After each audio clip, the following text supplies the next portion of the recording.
How many of you in this room can name the most valuable hockey, soccer, or baseball franchise in America? For those of you who have the answers, I can almost promise you that your answer is not the same as everybody else's in the room. However, if I were to ask you who is America's football team or who is the most important football American franchise, the majority of you would say the Dallas Cowboys. Now, why can I be so sure of this? Well, my certainty is based on three things: marketing genius, hard work, and dedication. The Cowboys' success is somewhat of a Cinderella story. Jerry Jones started from humble beginnings, some may say the bottom, but is now considered a marketing guru and has a net worth of over $4.2 billion. Losing $1 million a month when he very first purchased the Dallas Cowboys and $100,000 a day for himself, the Dallas Cowboys is now the wealthiest football franchise in the nation and has fans all over the nation. Jerry had a vision for the football team. It's part of the presentation. Jerry had a vision for the football team. He craved success and wealth, but he faced a lot of struggle from the beginning days of his purchase of the Dallas Cowboys. He described those days as some of the most challenging times of his life, times that could even make him cry. But Jerry feared failure so much that he had only one option, and that option was to succeed. That leads me to an important quote I'd like to share by Henry Ford, which says, "Whether you think you can or you think you can't, you're right." I take this quote to mean that if you don't have the will mixed with the confidence in your abilities, your dreams will never come true. I took ISM to make my dreams a reality. Hello everyone, thank you for attending my final presentation night. My name is Eden Bohannon, and even if I start from the bottom, I plan to eventually be there. I want to kickstart my presentation by talking about my mentor, or should I say mentors. The first one is Stacy Good. She is the Director of Marketing at the Dallas Cowboys. And I actually met her through a lot of research. I've always had a special interest in sports marketing in particular, but I never really knew what type of sports, whether it be basketball, football. So I did a little bit of brainstorming, and I knew that the Dallas Cowboys had just built the new Star facility.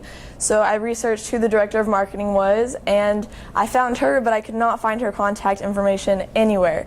So I was trying to find everything she was associated with, find like past articles that had been written or anything that could have mentioned where her email or phone number would be. I eventually found her email at the bottom of a 5 Points Blue page, which is the web page that they made to appeal to female football watchers. And I emailed her. We met up for an interview. She was so friendly, so nice, so willing to offer up information and guidance that I thought I would go ahead and risk getting denied and ask her to be my mentor, and she said yes, and so from there we've been working together. I also want to introduce Lauren Diacierno. She is the marketing manager at the Dallas Cowboys. Lauren actually took over when Stacy left for maternity leave, but she had been working with us from the beginning. Also, one more quick shout out to Audrey, who has also been with us almost every single mentor visit and providing me with a lot of help and guidance, especially when it comes to Photoshop, which you'll understand why that comes into play once I start talking about my original work. But some of my favorite moments from my mentor visits include working on my original work and final product, but also with Lauren, I had a special event where I was able to listen in on a phone call with the Seattle Seahawks and kind of hear her talk back and forth. And I never knew that these big franchises called each other for advice. And so I thought that was really cool. They were both pitching back and forth ideas. But Lauren also told me she didn't tell them everything because that's the way to keep the competitive edge. Another thing I liked about our mentor visits is I had the opportunity to pitch back and forth ideas, especially when it came to my original work as it pertained to the Dallas Cowboys' new stadium club. I would come in with an idea and they would bounce off and we'd just like build upon these ideas, and I just thought the creative experience was a lot of fun for me. Again, I just want to say a quick thank you to all my mentors, everybody who helped me this year. Next, I'm going to discuss my informational interviews. I had over 10 informational interviews this year, I believe, but these 4 ladies were some of my most memorable ones. The first one is Donna Denley, Meena Sen, Nima Patel, and Natalie Peenan. They all had amazing things to say, but one thing that they all had in common was that they inspired me with their passion and their willingness to give advice.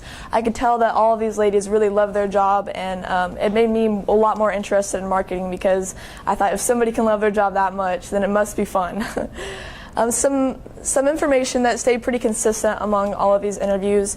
They all said that marketing requires you to be able to take on many ideas at once. So even if you have ideas that aren't necessarily written in your contract or something, you have to be able to talk with people, to be an idea, to innovate, to sell to people. There's a lot that goes into marketing a product. So don't come in thinking you're just going to be able to be a one-trick pony and not do anything. It takes a lot of hard work. The second thing that they said is marketing requires you to work well with others.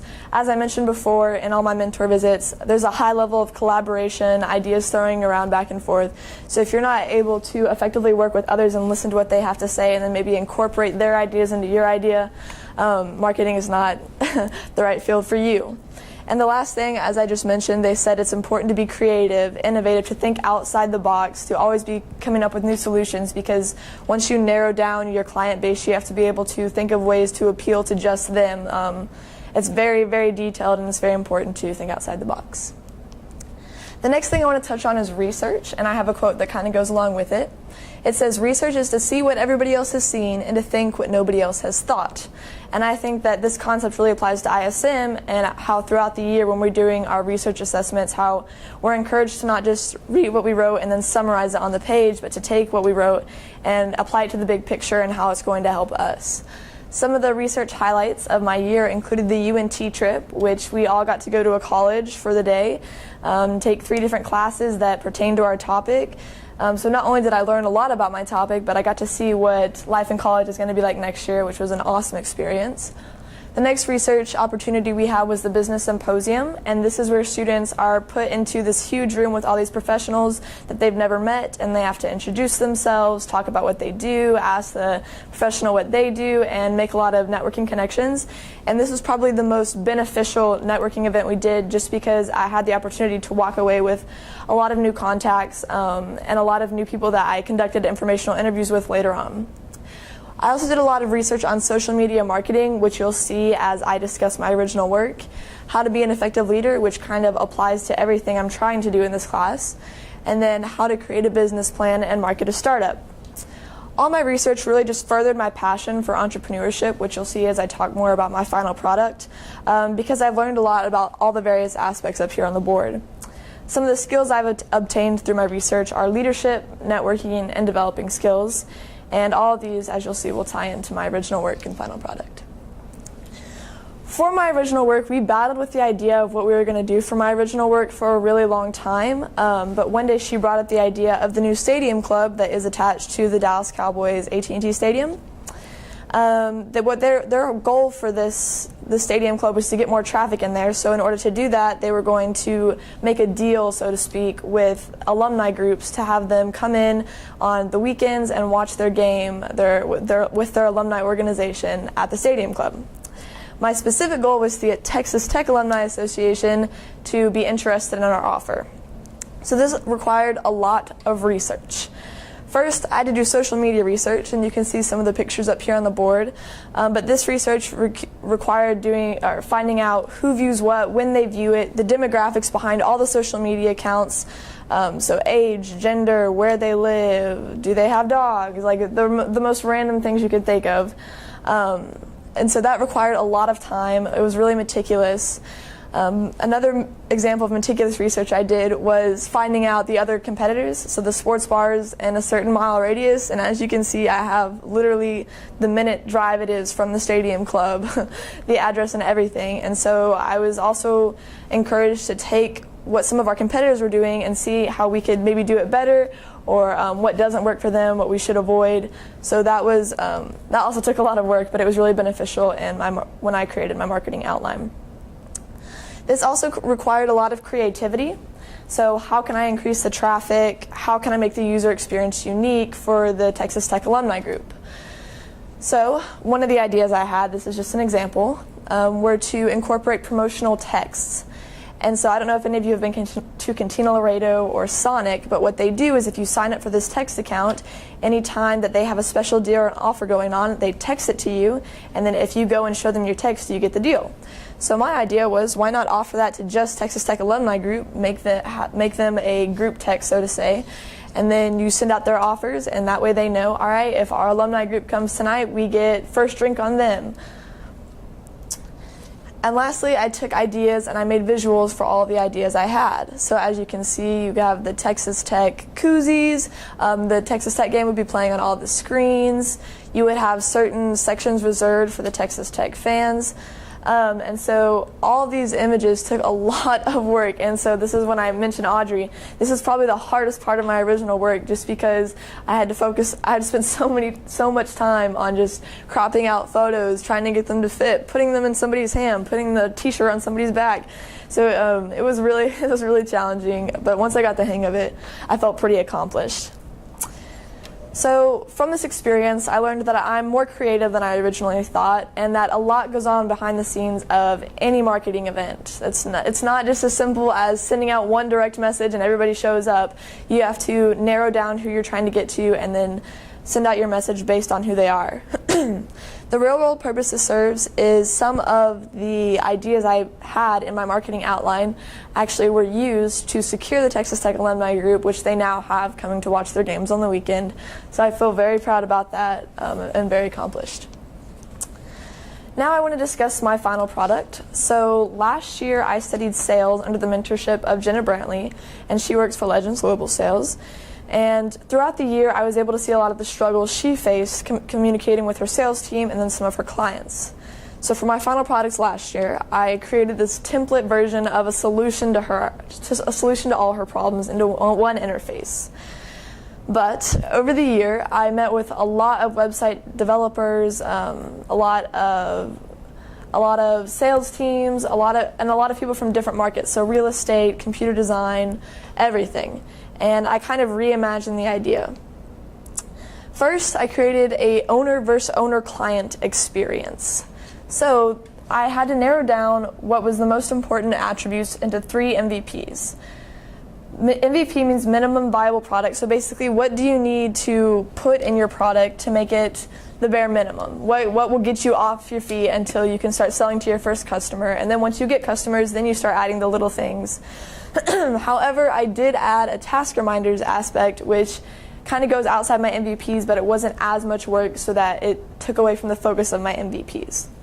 My MVPs are account availability, a communication portal, and a data analytics page, which these companies can use maybe to see like what IP address their customer viewed it on, how often they're looking at it, what times of day they're looking at it. Not only can they sell this information for more money, but for a lot of people, like for real estate agencies and stuff, it's really helpful so they can know how they're reaching out to their client and how that communication is working. The next the next stage of my final product is the owner-client portion, and this includes a documents page, a media page, and a contacts page, so all the information is loaded into one interface. But I'm going to kind of walk you through that step by step.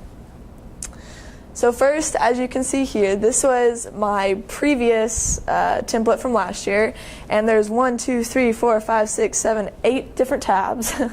There's all this information thrown at the customer all at once, and this is just the client view. So this is all I had last year, but it was enough to start an idea. It's just not as user-friendly, and it's really chaotic. This year, we're going to start with the owner experience. I have my MVPs, like I said before. I have my task reminders, as I said, and then I have a very clean header, as you can see, which is a lot different from this, the 8 tabs. Now there's only 3. Now we have our task reminders. I'm just going to briefly cover this because it's not as integral part of the final product as the other things. Before the completion of the task, as you can see, as long as the task has been looked at or touched on, you will have that black box right next to it. And if the black box is checked, then the task goes away. So that is before and after. So there are task reminders for every single company that you deal with, whether it's, for example, I did this one with Alchemy Technology, and they sell online banking software to banks. So if they did a deal with Chase or Charles Schwab or BB&T, all the task reminders for that bank would be listed underneath. I also have active accounts and open accounts, which is my first MVP. Active accounts, as you can see to the left, are the accounts that they're still working on, that they still have open, that they still haven't closed the deal with. And then your closed accounts are the ones that you've signed the contract, everything's done, but you still have a lot of work to do. Maybe you need to go back and reopen the account. So there's still an option to do that. Then I have my communication portal, as I listed here. So I don't know if any of you have used Slack or HipChat, but this is kind of what it's based off of. This really eliminates the miscommunication that goes on because all of your emails and everything are on one interface. So now this eliminates having to go back and look through a long email thread or find this picture she sent. All you have to do is log into your line drop and all the information comes up. It'll tell you if a link is shared, it'll tell you if it's a group message, and it also has the opportunity for you to add task reminders, upload, download on this page as well. Then I have my data analytics dashboard, as I mentioned before. This one will be kind of tricky, and this will definitely require a lot of customization as I sell it to my clients, because not every client is going to need this specific page for certain purposes. So for example, Alchemy Technology, they may not need it to show them when the customer is viewing it because they're already in the middle of a deal with the customer. But they may be able to use the data to either sell it and get more money, or maybe to see where they're lacking, where they're not directing their clients in the right way. Now I want to kind of touch on the owner-client experience. So this is what the client would be seeing, what Alchemy's client would be seeing. First, you have your basic summary page, and this is the basic outline of the deal. Who they're doing the deal with, the estimated pricing, the status of the deal. So for example, this status is in contract negotiation. That means that they've gone through the proposal, they may have uploaded all the videos, the presentations they needed to. Now they're just waiting to sign the contract, and then they'll be done with the deal. The next client owner page is the documents page. This allows them to upload any sales presentation decks, proposals, contracts, all into one interface as well. So what this does is this eliminates any of the, wait, what did she say again? Because if I present something in a meeting, I can just upload it here, and my client, if they want to go back or they have questions over something, can just pull up this deck that I uploaded and then maybe send me an email on my line drop, which also stays on this one interface. So this allows you to electronically upload and sign documents on this page. The next page is the media page, and so you can also upload or download any videos from this page. Another great thing about this is a lot of companies nowadays, they do web seminars or web seminar meetings, and a lot of them record them. So now they can take those recordings and upload them to this hub, so to speak, and then their clients can go back, like I said before, and rewatch the video if they have any questions or any concerns. And this is similar to the cloud, so it will upload large files from incompatible interfaces, so you don't have to worry about poor resolution or poor images. The last page is my client contacts page. So this includes all the important vendor and client contacts, which will be very essential if you're doing a deal with a company that you haven't had any prior relations with. It'll have maybe the CEO or the sales executive. All of that information will be uploaded here. So for my final product, I learned that it will take a lot of time and effort to start my own company, but it's something I'm really passionate about and that I definitely plan to accomplish. It's not going to be something that happens overnight, though. It's going to take me getting a team, which I hope to do in college, working days and nights to accomplish my dreams.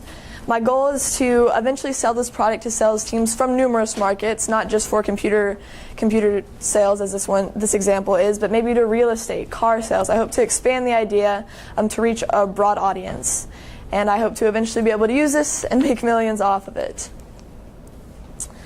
This year in ISM, I have learned not to make excuses for my failure, but to make my mistakes an opportunity to grow. One of my mentors said that everyone is going to fail, but it's what you do with those failures that determine your success. I have all the confidence in myself that I will be successful. Thank you to my amazing mentors and to all the hard research I've done. Next year I plan to be attending OU with a major in entrepreneurship, but I might also minor in marketing, just depending on how the year goes and how many credits I can get out of the way. But hopefully majoring in entrepreneurship and all the networking it provides me will allow me to accomplish my dreams. That leads me to one last quote I'd like to share, which is, "We may place blame, give reason, and even have excuses, but in the end, it is an act of cowardice not to follow your dreams." Thank you everyone for coming to my final presentation night, and I hope you have a great day.